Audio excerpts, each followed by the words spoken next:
Ok, si recordamos el último tema que vimos, lo que se evaluó en el primer examen parcial, era lo que se llamaba recursividad de pila.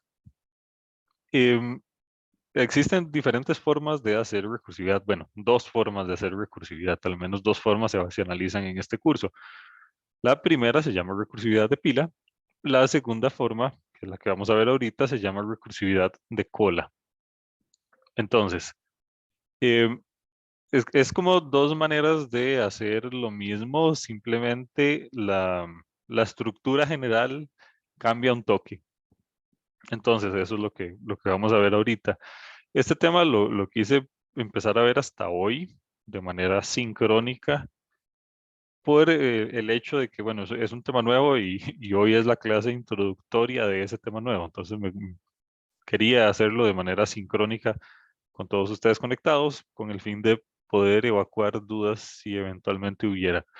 Realmente este tema no es tan diferente al tema de recursividad de pila. Es básicamente lo mismo, pero la estructura general cambia un toque. Entonces, ¿qué es exactamente una pila? Nosotros recordamos que lo que sabemos de recursividad hasta ahorita, lo que hacemos es dejar todas las operaciones para el final. Y cuando llegamos al caso base es cuando ejecutamos esas operaciones. Entonces, todas las operaciones se desencadenan hasta llegar al caso base. Con recursividad de cola, la cosa cambia un toque.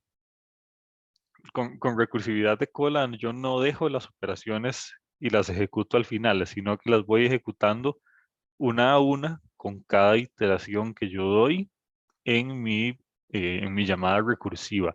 Entonces, yo no dejo operaciones para el final, sino que las ejecuto de una vez.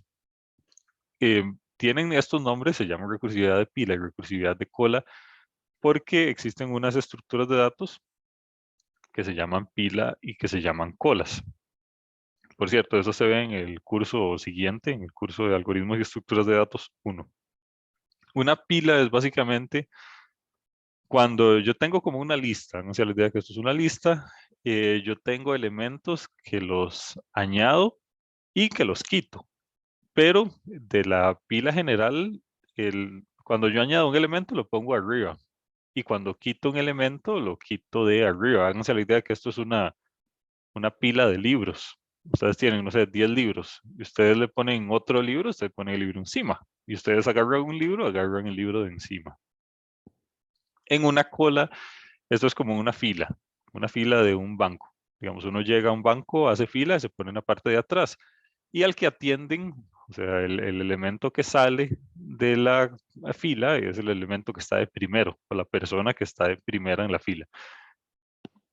Entonces, con recursividad de pila, yo lo que hacía era añadir operaciones a una pila y yo añado operaciones, las pongo encima, las pongo encima, las pongo encima y a la hora de ejecutar las operaciones, o sea, a la hora de hacer pop de las operaciones, las voy haciendo una a una hasta el puro final y siempre empiezo por la última que añadí.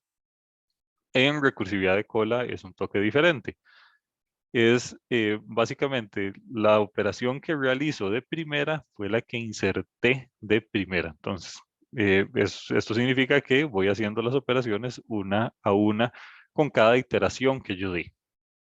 Eso a grandes rasgos es recursividad de cola. Va a quedar mucho más claro cuando veamos un ejemplo.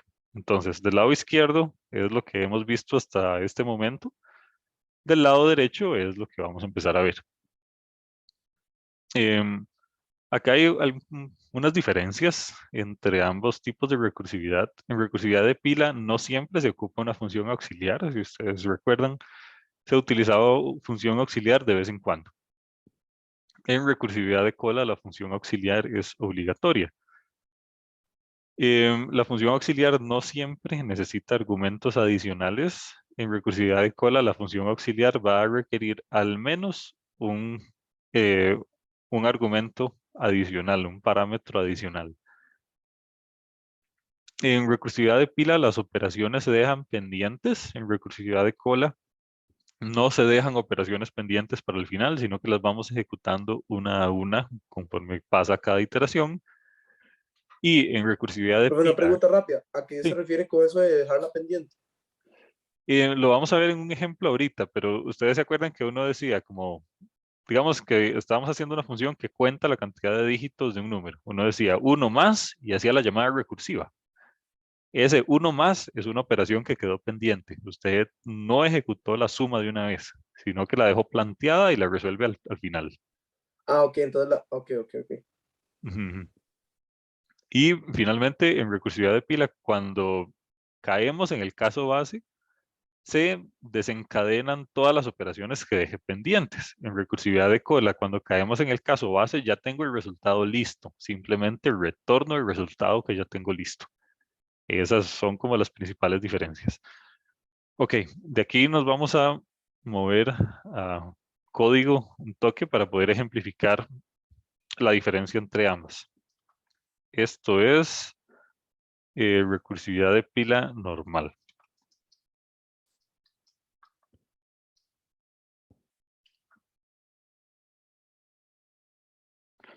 Vamos a hacer una función simple de recursividad de pila. Supongamos que queremos resolver este ejemplo que dijimos ahora, contar cuántos números, cuántos dígitos tiene un número.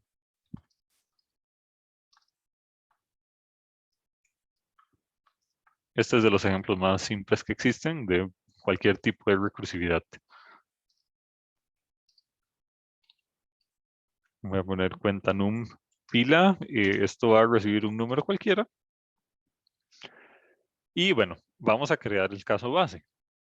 Preguntamos si número es igual a 0, retorno 0. Y si no, voy a hacer una llamada recursiva. Voy a retornar 1 más la llamada recursiva, número, división entera 10. Y ya eso sería todo. Entonces, si el número es igual a 0, retorno 0. Si no, retorno 1 más la llamada recursiva. Solo probémoslo un toque para ver si sirve. 3, 4, 5, 6. Esto debería devolver 6.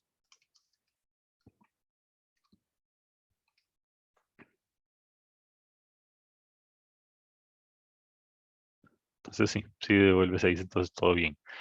Esto es este ejercicio utilizando recursividad de pila. Esto es lo que sabemos hasta el momento. Ahora, ¿cómo se vería este ejercicio resuelto en recursividad de cola?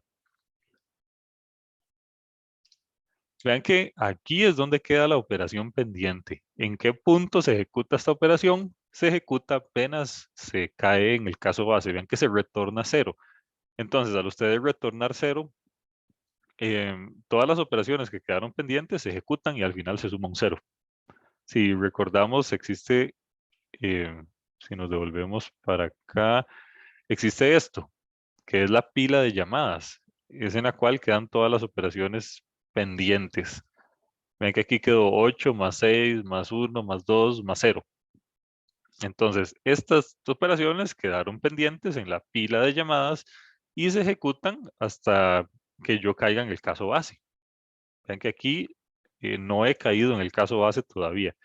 Cuando caigo aquí de suma dígito 0, si el número es igual a 0, retorna 0. Entonces, por eso tengo un 0 aquí al final.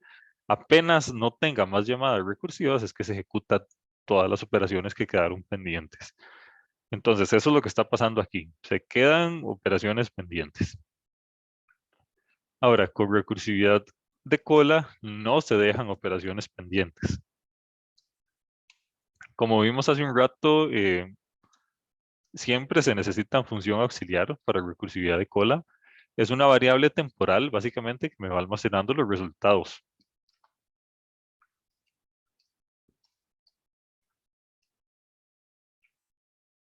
Entonces, obligatoriamente siempre tengo que tener una función principal y una función auxiliar. Entonces, simplemente lo que voy a hacer aquí podría ser validaciones y cosas, pero simplemente voy a hacer esto. Este le voy a poner suma. Entonces, obligatoriamente necesito una variable extra, un parámetro extra para hacer mi trabajo. Entonces, por eso le paso un 0 aquí y por eso recibo un segundo parámetro acá, que se llama suma. Esta es una variable temporal que me va a ir almacenando las operaciones que llevo hasta el momento. Entonces, en lugar de dejar las operaciones planteadas para el final, las voy resolviendo una a una conforme avanza cada una de las iteraciones. Entonces, la principal diferencia está en el caso base. Cuando el número sea 0, en lugar de retornar 0, voy a retornar suma, que es la variable temporal que me iba almacenando todas las operaciones temporales que llevo hasta el momento. Y después, yo no voy a dejar operaciones para el final, sino que las voy a dejar aquí. Los voy a ir guardando en esta variable temporal que creé. Para hacer eso, hago sumas igual a suma más 1. Entonces, en lugar de dejar la operación, esa suma de 1 para el final, la voy ejecutando aquí de una vez. Y lo que hago es añadir este parámetro opcional aquí. Y bueno, yo creo que esto es. Probémoslo a ver si funciona.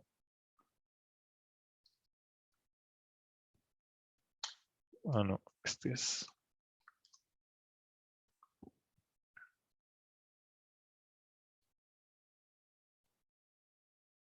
Ok, esto debería de retornar 9. Vamos a ver qué pasó. Aquí es AUX.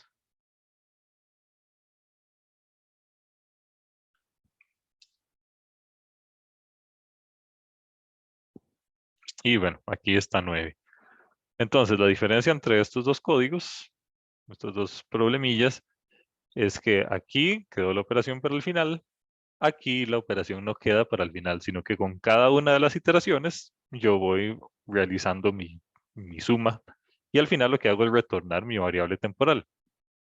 Entonces, la diferencia de esto a esto es que aquí en recursividad de cola yo retorno la variable que ya contenía las sumas que iba ejecutando una a una con cada iteración. Y bueno, esto es recursividad de cola en términos generales. El tipo de ejercicio que se puede resolver con recursividad de pila y recursividad de cola es básicamente lo mismo. Son dos maneras de hacer lo mismo, solo que cada uno de los enfoques tiene ventaja sobre el otro. La principal ventaja de recursividad de pila es que se llama recursividad natural.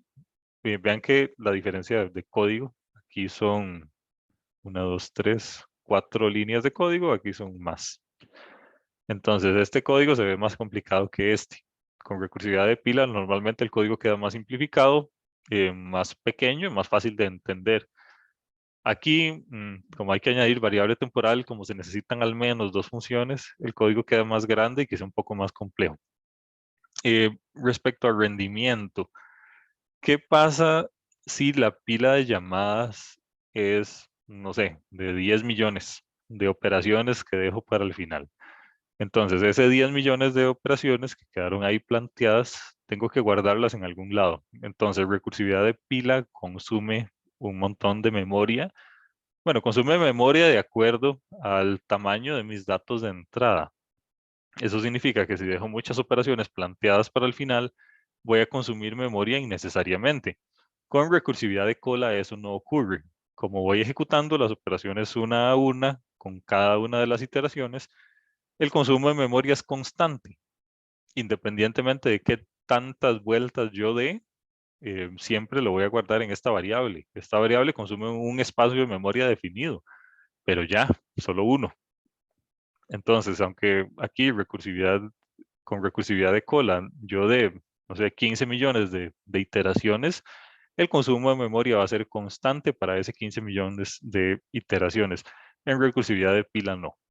Si yo hago muchas iteraciones, puede que gaste la memoria en la cual esté corriendo mi programa y eso implique un problema. Esas son como las dos principales ventajas de uno sobre otro.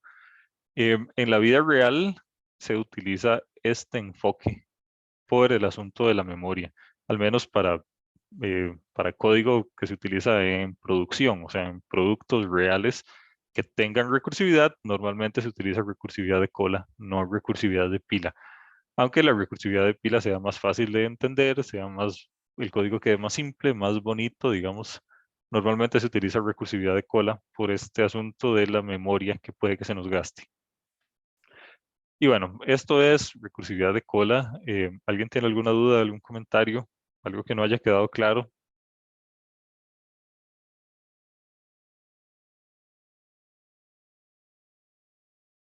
Ok, bueno, supongo que estamos bien. De nuevo, lo que resta ahora es simplemente resolver más ejercicios de recursividad de cola. Esto es lo que se va a evaluar en el examen 2, solo recursividad de cola exclusivamente. Entonces, básicamente todos los ejercicios que hemos hecho con recursividad de pila los podemos resolver con recursividad de cola. Y eso es lo que vamos a hacer durante las próximas semanas. Ahorita estamos en semana 10, entonces vamos a dedicarle quizá una semana y media a este tema y ya estaríamos listos para hacer el segundo examen parcial. Entonces, ahorita estamos en semana 10. Profe, una pregunta. Sí, Los restos, los dos exámenes que quedan van a ser iguales, digamos, la misma temática.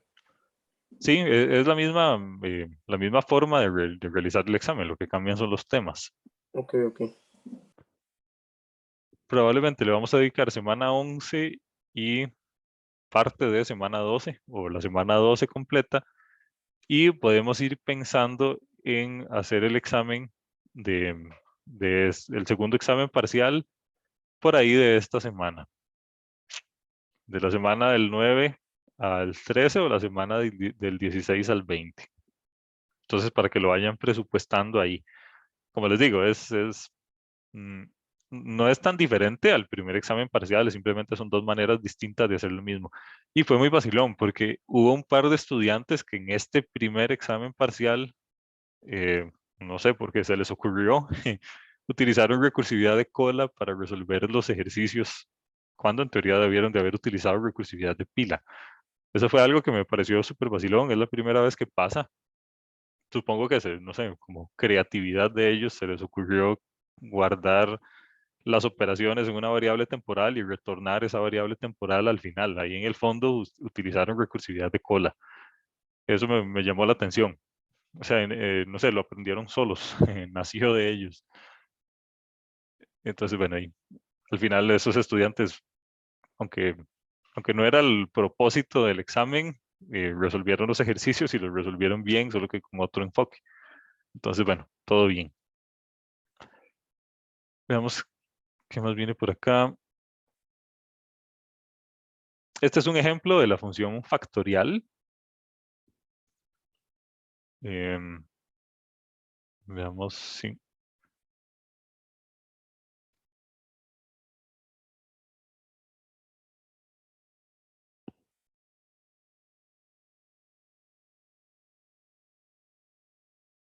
Ok, bueno, entonces vamos a resolver algunos ejercicios de acá, estos que vienen en la presentación, en los cuales vamos a utilizar recursividad de cola. Y bueno, en eso vamos a estar durante los próximos minutos. Y para la próxima clase lo que vamos a hacer es repetir muchos de los ejercicios que hemos hecho en las tareas anteriores o así, solo que utilizando recursividad de cola con el fin de poder practicar. Pero ya lo que resta de aquí al examen es simplemente resolver ejercicios, ya no hay como materia nueva adicional. Vamos a resolver el ejercicio de factorial.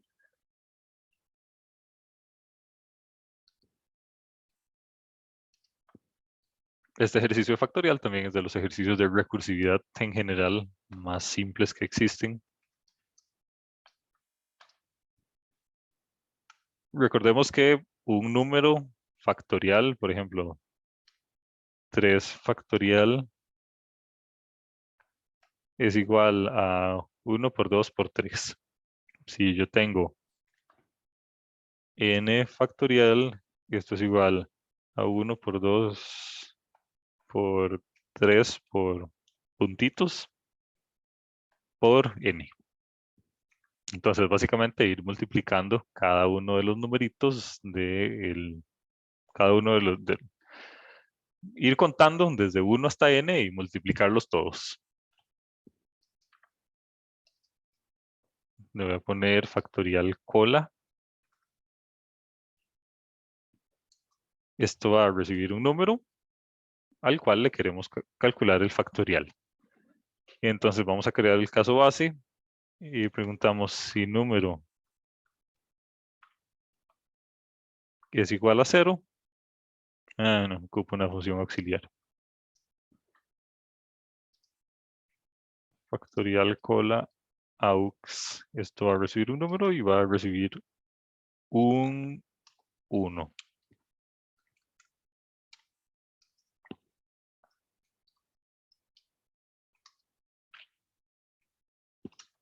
Recibe un número y recibe una variable, le voy a poner temporal. TMP significa temporal. Voy a preguntar si número es igual a 0. Vamos a retornar temporal. Si no, vamos a decir que temporal es igual a temporal por número. Vamos a resolver el factorial de arriba hacia abajo. O sea, en lugar de multiplicar 1, 2, 3, vamos a multiplicar 3, 2, 1. Y aquí vamos a retornar factorial cola aux con número menos 1, si no me equivoco. Número menos 1 y temp. Entonces vamos a ver si sirve.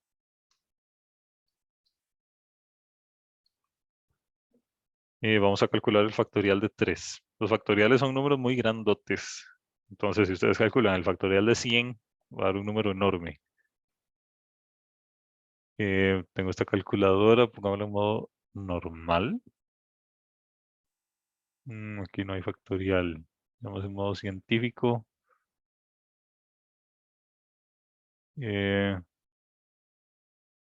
Aquí está. 3 factoriales igual a 6. Vamos a ver si es cierto.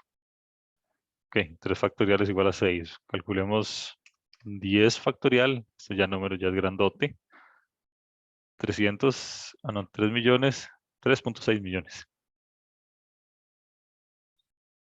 10 factorial. Ok, muy bien. Bueno, entonces parece que sí sirve nuestro factorial. Entonces esta es la versión de factorial utilizando recursividad de cola. Ven que creo esta variable temporal, voy ejecutando las operaciones una a una y cuando el número es igual a 0, o sea, en mi caso base, retorno mi variable temporal. ¿Alguna duda con este ejercicio?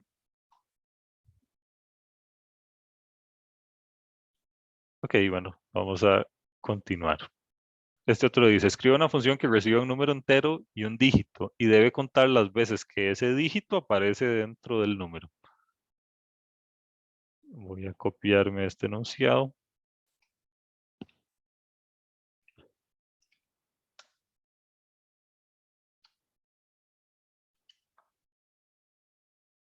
Mm,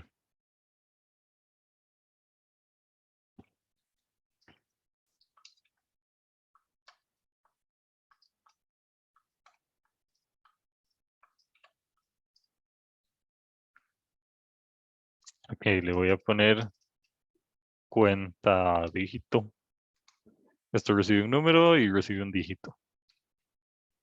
Y voy a retornar una función auxiliar. Cuenta dígito aux. Esto recibe un número, un dígito y recibe un 0, que es la variable temporal.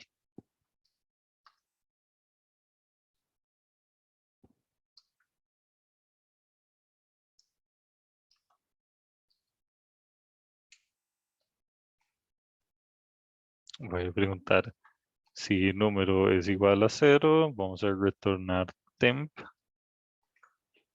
Y si no, nos vamos a preguntar si número módulo 10 es igual a dígito. Dij se llama.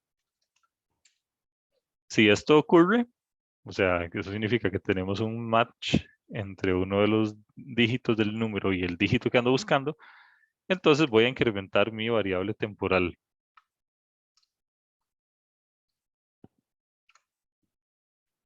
Y aquí lo que hago es retornar la llamada recursiva. Sería con número, división entera 10. El dígito permanece tal cual y el temp permanece tal cual.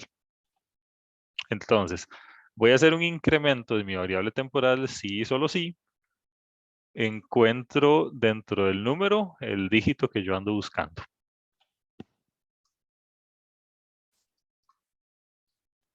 Y vamos a imprimir cuenta dígito, digamos 1, 2, 3, 4, 2. Y voy a buscar el 2. Debería aparecer 2 veces. Y bueno, aparece 2 veces, entonces todo bien. Y esta es la solución de este otro ejemplo. Por cierto, esto está resuelto aquí. Ajá, sí, está resuelto acá. Vamos a ver. Bueno, está resuelto de manera un poco más compleja. Pero sí, todo esto que estamos viendo queda resuelto ahí en la presentación. ¿Alguna duda con este ejercicio? Profe, Ujú. una consulta, ¿por qué en el primer return, en el de la base, por qué define temporal como 0? Ajá, porque lo que vamos a hacer es una suma de cuántas veces encuentro yo dígito dentro de número. Si lo ponemos aquí temporal como 1 y no viene nunca, entonces va a retornar 1, lo cual sería un error. O sea, ¿qué tal si aquí buscamos un 9? No hay ningún 9. Y esto siempre nos va a retornar 1. Entonces, por eso es que este tiene que estar definido en 0. Es la cantidad de matches que yo encuentro del dígito dentro del número. Y como lo que yo realizo son sumas, entonces no es como que este 0 me afecte. En este caso, en el caso del factorial, como lo que yo realizo son multiplicaciones, si ustedes ponen aquí un 0, todo les va a dar 0, porque estarían multiplicando todo por 0. 0 por algo. Entonces, en este caso sí tiene que ser 1, porque 1 es el elemento neutro de la operación multiplicación. 0 es el elemento neutro de la operación suma. Ok, Entonces, ok, gracias. eso es básicamente, sí.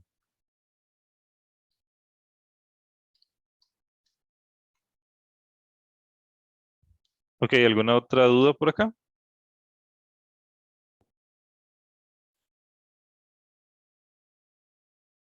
Ok, bueno, vamos a continuar. Dice, escribe una función que reciba un número entero y diga cuántos números pares y cuántos números impares tiene.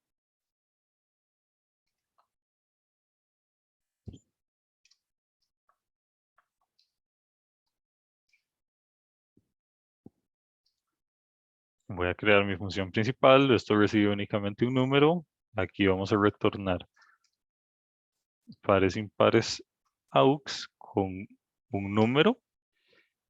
Y aquí necesito dos variables temporales, una que cuente los números pares y otra que cuente los números impares. Entonces necesito dos variables temporales.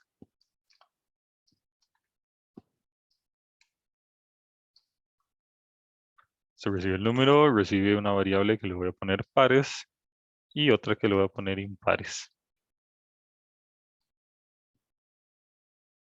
Ok, ahora voy a preguntarme. Si número es igual a 0, voy a retornar pares, impares. Voy a retornar las dos cosas de un solo.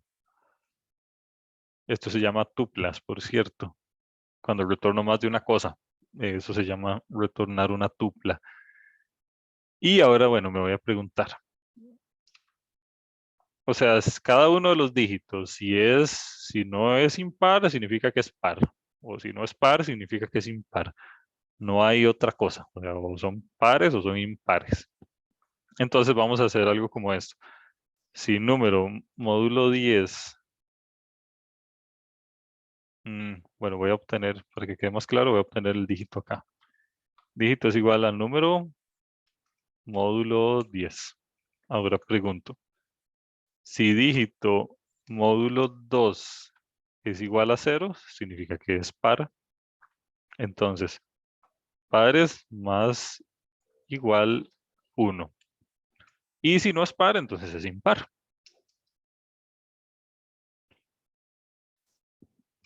Impar es más igual 1. Ok, veamos si esto tiene sentido. Tengo el número, tengo el dígito. Pregunto, si dígito módulo 2 es igual a 0, significa que es par. Entonces incremento el par por 1. Y si no es par, significa que es impar. Entonces incremento el impar por 1. Ahora retorno. Pares, impares, aux con número división entera 10. Pares e impares. Ok, ahora probémoslo a ver.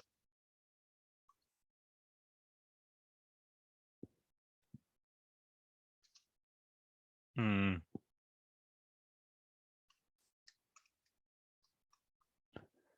Vamos a ver, 1, 2, 3, 4, 5, 6, 7, 8, 9. Hay 1, 2, 3, 4, 5 impares y 4 pares. Ajá, si hay 4 pares y 5 impares. Entonces, todo bien. Esta es la solución de este ejercicio. Ok, ¿alguna duda por acá? Profe, yo tengo uno. Adelante.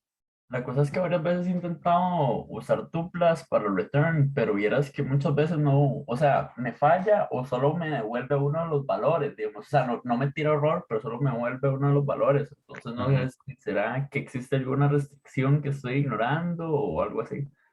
Y realmente no, usted puede retornar aquí lo que sea. Veamos, aquí debería dar 4, 5, 4, 5, 6. Usted lo que tiene que hacer es separarlos por coma, nada más. También he visto que a veces se meten entre paréntesis. Vamos a ver si entre paréntesis da alguna diferencia. Ah, no. Entonces sí, usted funciona siempre. Y usted lo que tiene que hacer es meterlos dentro del return y separarlos con comas, nada más. Ya eso debería funcionarle y funciona siempre. O sea, uno puede hacer cosas raras como, no sé, retornar aquí todo lo que usted quiera. Las tuplas sí aguantan que usted retorne todo lo que usted quiera. Y digamos, como para asignación de variables, que tal vez sea por ese lado. Ah, ok. Sí, sí, sí. Veamos. Si usted quiere asignar una variable, si usted quiere retornar algo y ese algo asignarlo a una variable después, tiene que hacer algo como esto. Eh,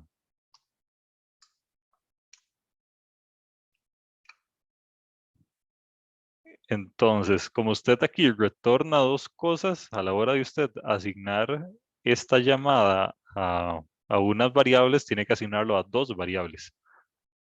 Entonces, vamos a ver si sirve. X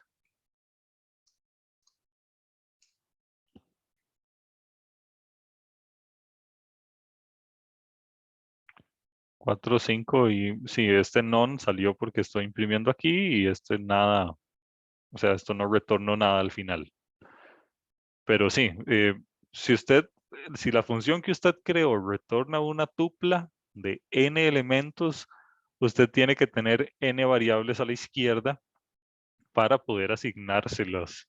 O sea, en este caso retorna dos cosas, retorna pares e impares. Usted tiene que crear dos variables porque usted retorna dos cosas. No es como una variable como cuando uno retorna solamente una única cosa. ¿Es esta su pregunta? Profe, pero yo hago una preguntita aquí súper rápida.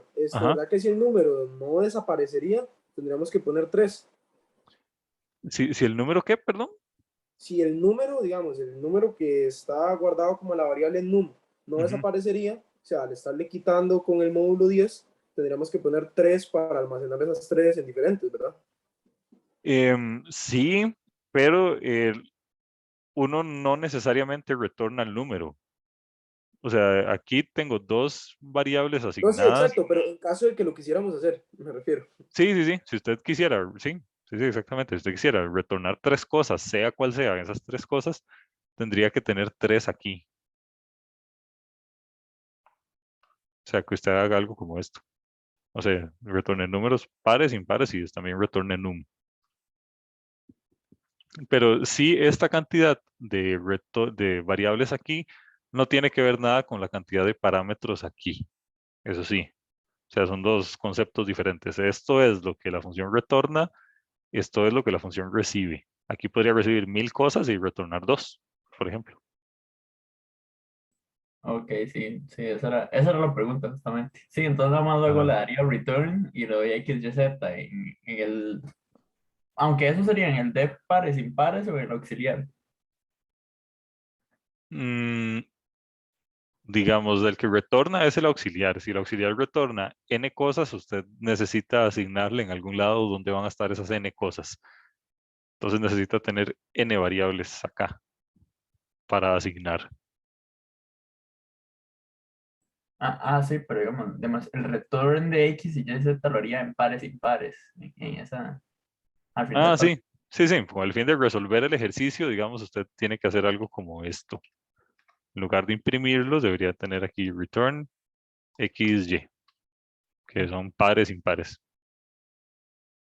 Y vea lo que ya ahora sí sale, lo que debería. Ok, sí, sí, esa es la pregunta. Ujú. Gracias. Ok, listo. ¿Alguna otra duda por acá? Vamos a devolvernos a la versión oficial. Ujú, yo creo que es esta.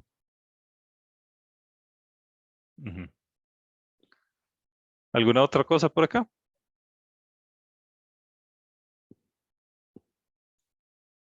Ok, bueno.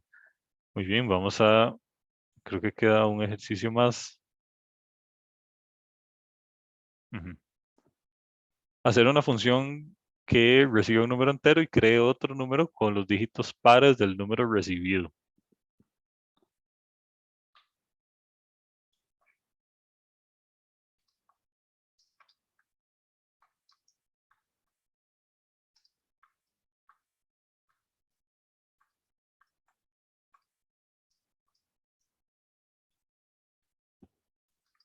Ok, voy a crear una nueva función. Le voy a poner pares nada más. Esto recibe un número y voy a crear una variable, una función auxiliar que se va a llamar pares aux. Esto va a recibir el número, va a recibir un exponente. Ah, no, el exponente sería 0 y va a recibir una variable temporal en la cual voy a ir guardando todo, que la voy a inicializar en 0 también. Entonces esto se vería así. Pares aux recibe un número, recibe un exponente y recibe una variable temporal. Ahora pregunto, si número es igual a 0, vamos a retornar temporal. Este es el caso base. Ahora voy a obtener el dígito. Dígito es igual al número módulo 10. Pregunto, si dígito módulo 2 es igual a 0, significa que el número es par. Ajá. Entonces, si el número es par, tengo que crear un nuevo número con ese dígito. Entonces digo que temporal es igual a temporal más dígito por 10 elevado a la exponente. En este caso tengo que incrementar el exponente. Exponente más igual 1. Y yo creo que eso sería.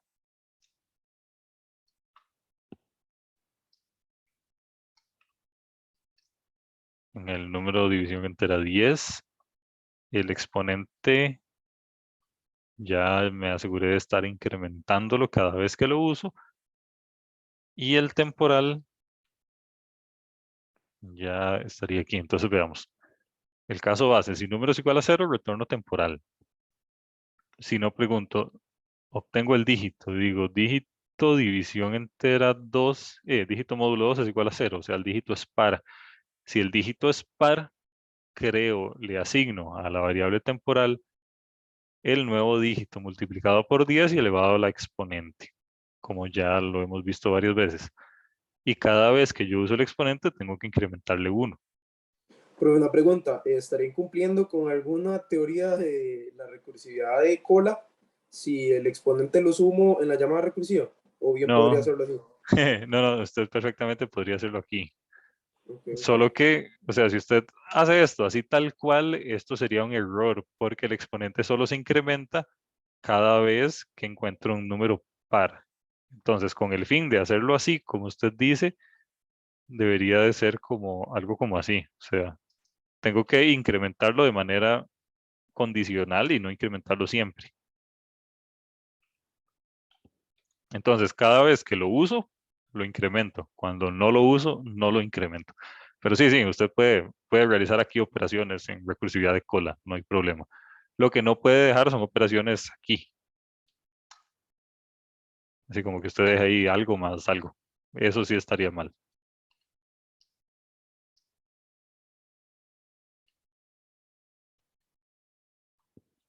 De hecho, vea que normalmente todos los números de división entera 10 los hacemos aquí en la llamada recursiva. Siempre. Aquí número -1 y así. Número de división entera 10. Sí, usted sí puede realizar operaciones aquí en la llamada recursiva. Dentro de la llamada recursiva, no fuera. Y bueno, no, yo creo que esta es la solución de este ejercicio. Veamos, probémoslo a ver si sirve. 1, 2, 3, 4, 5, 6. Entonces debería de crear un número que va a tener 2, 4, 6. Y aquí está, 2, 4, 6 en efecto. Si pongo un número con puros dígitos impares, debería ser un 0. Y bueno, parece que esta es la solución de este ejercicio. ¿Alguna otra duda por acá?